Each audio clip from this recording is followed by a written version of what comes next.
Hi, good day, everyone, and welcome to our session of In Conversation with Knowledge Leaders. And today we have with us Hank Malik. He's from the UK right now, and that's where he is right now. But he's had years of experience with oil and gas in the Middle East, and he's been there for a couple of years now. At least pre-COVID, and now he's back home. So it's Hank. It's so nice to have you with us today. And I know it's good morning for you. It's good afternoon for me, but it's good day for all of us. And I'll leave it to you, Hank, to give a bit of an introduction about yourself. Okay. And thereafter, then I'm going to throw about 4 questions to you for this session. Yeah. Yeah. Over to you, Very Hank. good. All right. Great to talk again, Rajesh, and hope everything's okay with you in Singapore. So yes, my name is Hank Malik, and I've been in knowledge management for probably 15 years plus. It's something which I kind of live and breathe and eat. My background comes from learning instructional design, and then I got the bug for knowledge management, and I worked for the big management consultancies, including IBM and Deloitte and Price Waterhouse. I then moved into industry, so I actually led knowledge management in organizations, both in the private and the public sector. And then for the last 11 years, I focused on the oil and gas sector. And I've just come back from Oman, where I was heading up knowledge management as the KM program lead for petroleum development Oman. And it's actually been 8 years in the Middle East, not 2. So I'm sorry about that. 1 year in Abu Dhabi and then 7 in beautiful Oman. And so I'm back now here in the UK, and I hope, thankfully, working in the field. Awesome. I mean, just like, when I think of oil and gas, and I had I would say I had a bit of good luck to be able to have sailed into the Middle East and the Gulf, and experience oil rigs, in its full function. And, just like how it's drilling deep into the sea to find that knowledge, it's so nice to see that we are going to get a chance to get 8 years of knowledge out of you, in this short sharing that we have. Hank, in 8 years that you have done, and pre-COVID and as we went through that COVID area, what would you think? How has KM changed in the oil and gas field? Right. Okay. A number of things. One is it's become much more focused on digital transformation. It's become a big push into knowledge management. Particularly areas around cognitive discovery search, being able to work quicker, faster, better with the data. Knowledge management is traditionally very much focused on a number of things. It's both the tacit, the soft knowledge, and the harder pieces. But I think increasingly now we're working closer now than ever before with our data scientists in knowledge management. So what I'm seeing in the oil and gas sector is there's a convergence where knowledge management was traditionally either with HR or learning. There's 2 schools of thought where it's now diverging. One is either it's staying in organization learning, transformational learning, or it's getting closer to information management. So the couple of organizations I've worked for, it was knowledge and information management, which included things such as data management, data information, data scientists. So there's a clear divergence in that. But whichever one you look at, there's a critical element around digitization of knowledge management I see coming, which will make our lives easier, certainly, when we start to look at analyzing trends, looking at maps, looking at knowledge sources. Thanks, Hank. Well, I think the past 2 years have really pushed a lot of countries and a lot of industries into that digital transformation speed train. I think it was a train everyone was trying to get on board.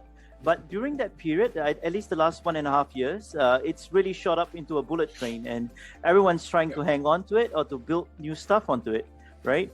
And like you said, managing data now, with big data and all of this information coming in, it's going to be a lot of things to juggle, right? Now, in an industry like oil and gas, and I was reading a report by the Society of Petroleum Engineers, it said that actually, cumulatively, they've said they are losing something like 230,000 years of experience and of knowledge, right?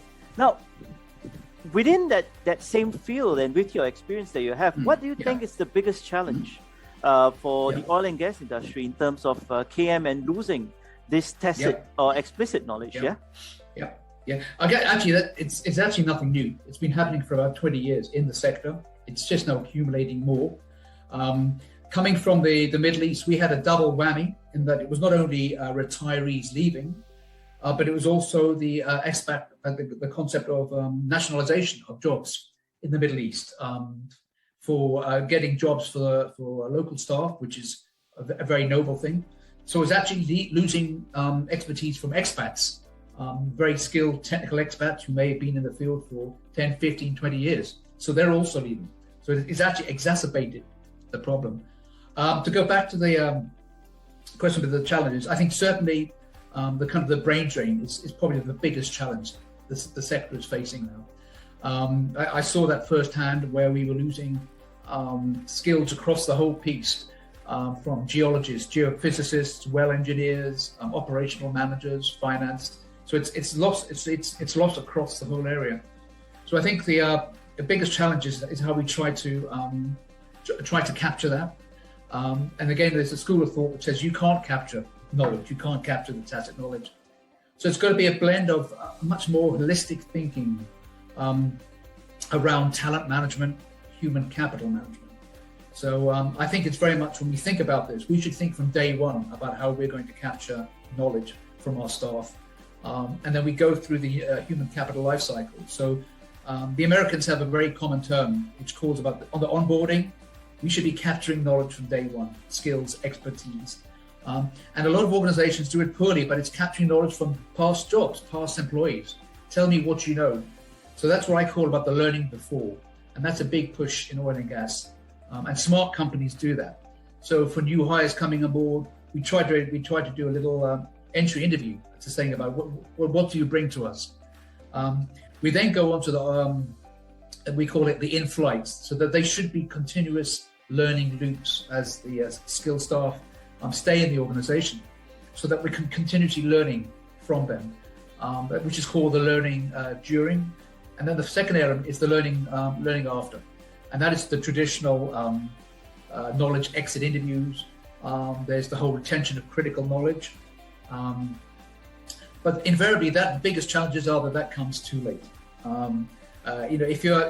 We should be identifying staff who are departing probably within a 3 to 6 month window, even before, and identifying key skills. And really, not every departing staff will have knowledge that we want to capture. So we have to think about things such as succession planning, career development plans, competencies. So there's a whole range of things that we should be thinking about, and working closely with our HR colleagues in this field to then go into a whole aspect about retention of critical knowledge and capturing that in more sensible ways. And this is where I think digitization can really help. If we can talk about things such as virtual yellow pages, or people's skills profile folders, making it easy for us to capture this tacit and explicit knowledge. So again, there's a whole program behind that. And I've seen some good examples and I've seen some bad examples. Good examples are where we're, and this is in the Middle East across a number of organizations I worked. Good examples are that HR are fully on board with it. They're fully aware that departing staff need to be emplaced into a kind of retention program. A number of interviews. And I'm sure you're familiar with the concept of peer assists, which comes from knowledge management. So as departing staff are leaving, the new successors should be in the same room as them, and they introduce to them, have dialogue. Storytelling is a big push to capturing the knowledge. On the flip side, I've seen the carrot and stick approach, where organizations are saying, well, departing staff are leaving, and we need to capture your knowledge with about 3 weeks left, and you don't get your departure papers unless you complete an exit interview. And I've seen that at first hand. And that's probably the worst approach to take, particularly to expats who have 25 years of experience. They won't be incentivized to share that. So that's some sort of reflections about so I could come back to you again. I think it's key is that it's the expertise and knowledge that we need to capture. It's a big challenge in the sector. Thank you so much, Hank. And I like some of the points that you brought out. How KM has actually developed. So traditionally, at least where we were in Singapore, we saw a individual KM department. We saw a CKO, right? And after a couple of years, CKO disappeared because then we had a chief technology officer. And they thought because everything was technology driven, they put it under chief technology. Later on, it was still the CTO.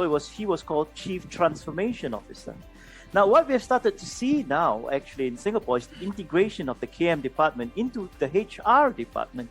And rightfully said, like what you added, things like talent management, career development, competency, creating a competency chart, a journey. Now, it's very interesting. What you've just added about people profiling, virtual people profiling, or how we manage our expert directories today. And that's still that fundamental concept of learning before, learning during, and learning after, which some of us may be familiar with the BADAPA model, right? That is KM 101, and it is still so important today in the things that we do, right? Now, coupled with peer assist, I think we need to digitize these things. They need to be, as we're now in this hybrid world, I'll come on to this later, but I think we need to work smarter with digital technology that can capture before, during, and after. It brings up a lot of challenges about the whole personal dialogue pieces behind that. When I used to do retention of critical knowledge exercises, we had multiple people in a room. We had the person leaving, we had successors, we had an SME that sat at the back of the room, and then we had facilitators. Now, these are all different roles. And that's challenging to do that in a virtual environment because of the dialogue and the interactions behind that. But I think we need to get smarter knowledge managers at delivering these type of tools. The other thing which I've seen used in a couple of organizations is virtual whiteboarding. Things like, I think those are really become, such as Mural, those are becoming very, very topical now. But again, we need to be smarter how we use tools such as that. I like that emphasis that you use about smarter, because we're not just talking about gray matter here. We're talking about the implement that I'll say that collaboration with AI, with technology, using sense-making tools to keep the hardware, as in HEART, the heart of it, still functioning, personalizing it for us. Now, if we can pick your brain and ask you, please. Strategy. If we're going to ask you, we're going to throw a ball at you and tell you, hey, tell us, based on what you feel and this concept of smart organization, what are some of the strategies that organizations should be looking at, big or small? Right.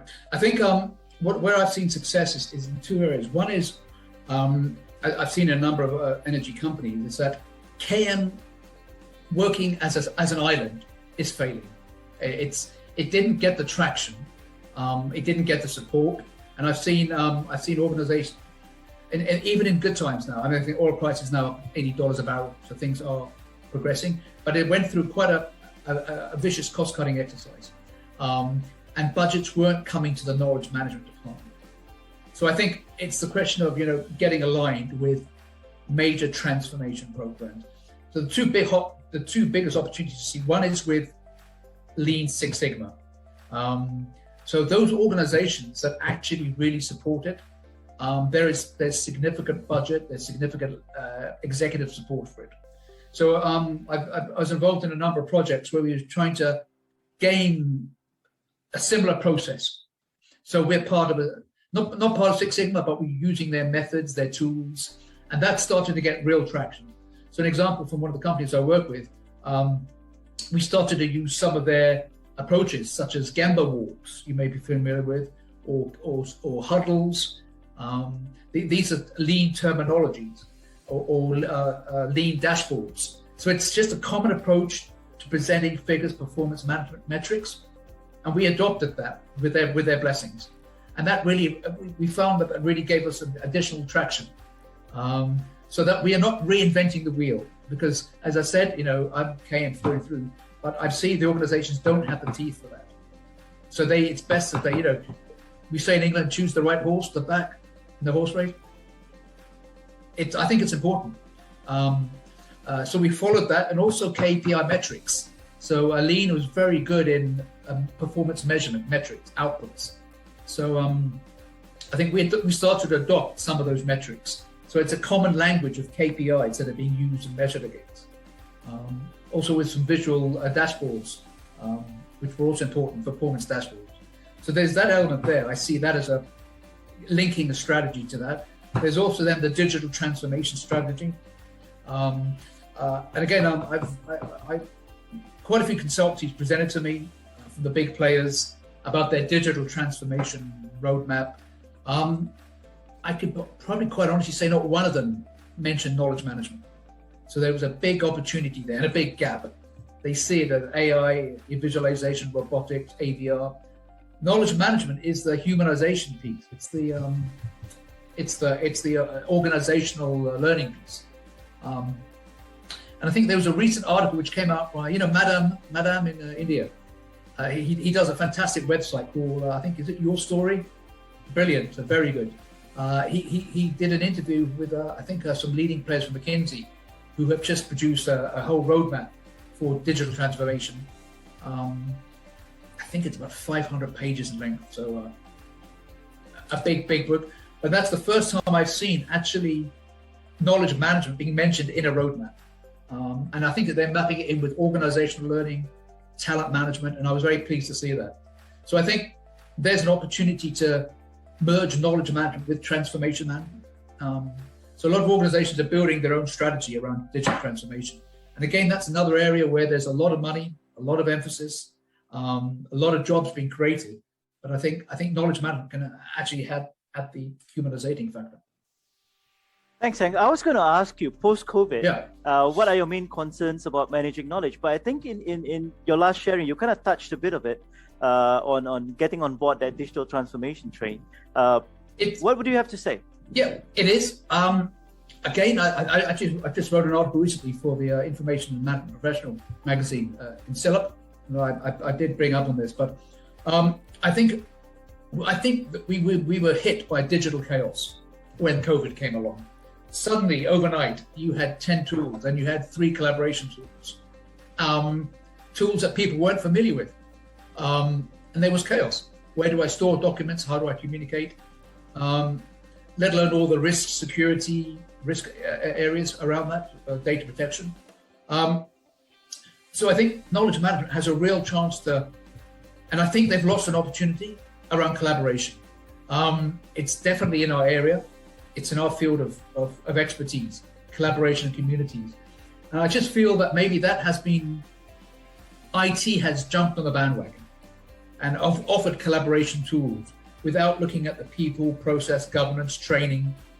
And in a lot of extents, I think people are just using now collaborative tools for communication. They're not using it for real knowledge sharing. And I think now, I read a couple of articles recently that I think we're actually going backwards. There's a step backwards now, in that we're now working in more silos. There's more team working, but less cross-organizational collaboration. And in fact, I saw a fantastic article I read recently, and the speaker finished by saying, when was the last time you were actually inspired by somebody on a Zoom or team call? And I thought that was a beautiful statement, yes? When was the last time we were inspired by a subject matter expert on a Zoom team call?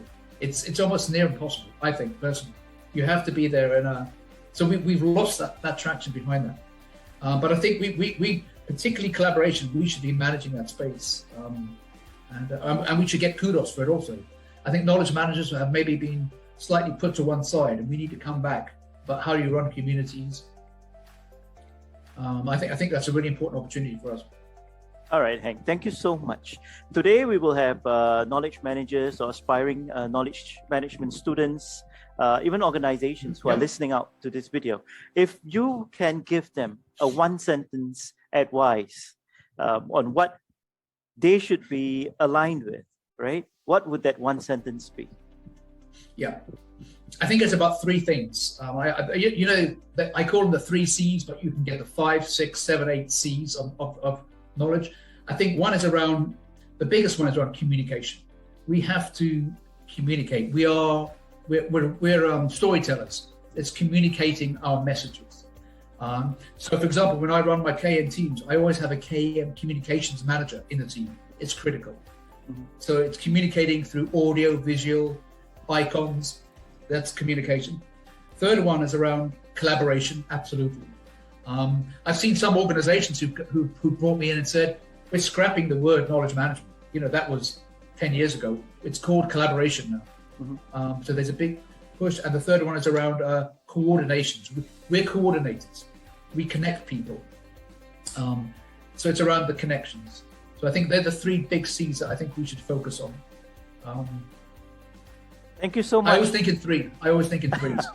Thank you so much, Hank. It's three big words because it means a lot, right? So there we have it. The three C's from Hank is communication, collaboration, and coordination and connections. Yeah, that being one term. So thank you so much, Hank. And I think my biggest takeaway from you this session is reminding me that KM is not about working in an isolated island, right? As we have experienced in the last 2 years, and I really like this term that you use called digital chaos. It has been a digital chaos, and it's not only at work, because with work from home, it's digital chaos with me trying to get the kids onto a study or school from home as well, and that's been it's been chaotic. I think that's a beautiful C-letter word that you shared with me as well. But as we get along and as we go into post-COVID, and if I can take the words that you said, it's all about organizations out there getting aligned with transformation, going lean, and maximizing the real purpose of what collaboration tools are there, right? As we embrace technology as well, but we should never forget that KM and what we are out there to do is about humanizing knowledge management in our digital transformation journey. So Hank, from Singapore, thank you so much. And again, a good morning to you. Yep. And I'm happy to keep in contact. If people want to contact me or ping me on LinkedIn, I'm happy to bounce ideas off. Awesome. We'll be putting up the contact details of Hank in the YouTube channel or in the website that we have. And then again, thank you so much, Hank. No, pleasure. And Enjoyed it. Good morning to you. All right. Take care. Bye-bye. Bye-bye. Bye-bye.